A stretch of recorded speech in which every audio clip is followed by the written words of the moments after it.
Early this morning, Melbourne time, the Australian-born Mary Donaldson became Queen of Denmark as her husband Frederik replaced his mother to become King Frederik X. They sealed it with a kiss in front of a crowd estimated 100,000. The King got quite emotional, wiped away a tear, and he promised Danes to do what kings should do: unite. At blive en samlende konge er i morgen.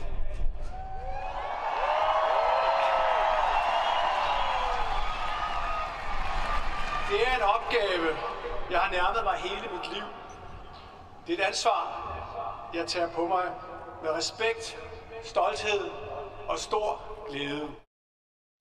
I see many Australians, especially Tasmanians, loving the idea that even one of us can rise to royalty. Good luck to her. Good on her. Good on her. Good on him. Yeah. Good on her. Oh, it's wonderful. Finally, an Australian on a throne somewhere. He seems quite at home. The loudest royal revolutions rarely come with trumpets. They arrive quietly, dressed in routine, and by the time the public notices, the direction has already changed. Right now, behind Denmark's palace doors, King Frederik and Queen Mary are making decisions that suggest the rules are being refined rather than rewritten. Good day and welcome to Royal News Daily, where royal change often hides in plain sight. If you enjoy sharp insight delivered with pace and precision, subscribe now and tap the notifications bell so you never miss what unfolds beyond the official statements. Since the beginning of the new reign, something has shifted. Engagements are fewer, but they land harder. Appearances are more focused. Messaging feels tighter. This is not accidental, it is intentional streamlining. Frederik and Mary appear to be favoring substance over spectacle. In a world saturated with visibility, scarcity creates impact. Rather than flooding the calendar, they are curating it. Every appearance now carries purpose. Every interaction reinforces relevance. Think of it like editing a speech. Removing excess does not weaken the message, it strengthens it. The same principle applies here. By refining royal routines, the monarchy becomes clearer, sharper, and harder to dismiss. Queen Mary's influence is particularly visible. Her approach has always leaned towards preparation, discipline, and long-term thinking. As Queen Consort, she is shaping tone through consistency rather than commentary. The result is a monarchy that feels composed rather than performative. Protocol itself has not disappeared, it has been adjusted. Formality remains, but it is no longer decorative, it serves function. Traditions are respected, but they are no longer repeated simply for familiarity. Each one earns its place.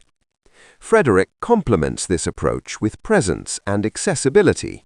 He remains visible, engaged, and grounded. Together, they balance refinement with approachability. This is not rebellion against tradition, it is evolution within it. Behind palace doors, decisions are being made with longevity in mind. Fewer missteps, fewer reactive moments, more control over narrative.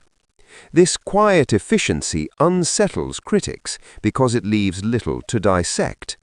A public may not notice every adjustment immediately, but over time the pattern becomes clear.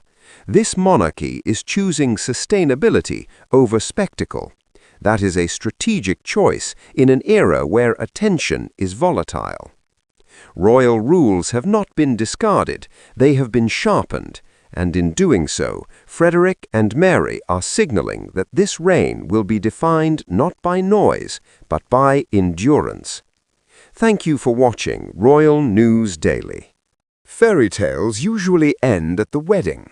Royal marriages begin there, and the real test starts when the applause fades and responsibility moves in. For King Frederik and Queen Mary, the shift from romance to reality arrived the moment the crown changed hands. Good day and welcome to Royal News Daily, where royal love stories are examined beyond the glossy headlines. If you enjoy sharp insight delivered with wit and clarity, subscribe now and tap the notifications bell so you never miss what unfolds behind palace doors. Their story has always captured attention. A Danish prince meets an Australian woman far from royal corridors. The public embraced the narrative of destiny and modern monarchy. It felt refreshing, almost cinematic. But monarchy is not a film. It is an institution, and institutions change relationships. When Frederick became king, the dynamic within the marriage evolved instantly. Mary was no longer supporting a future monarch, she was partnering a reigning one. That distinction matters.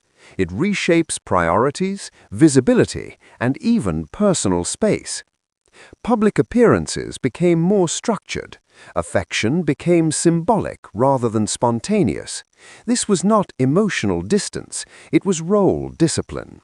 In royal terms, intimacy moves behind closed doors, while unity stays on display.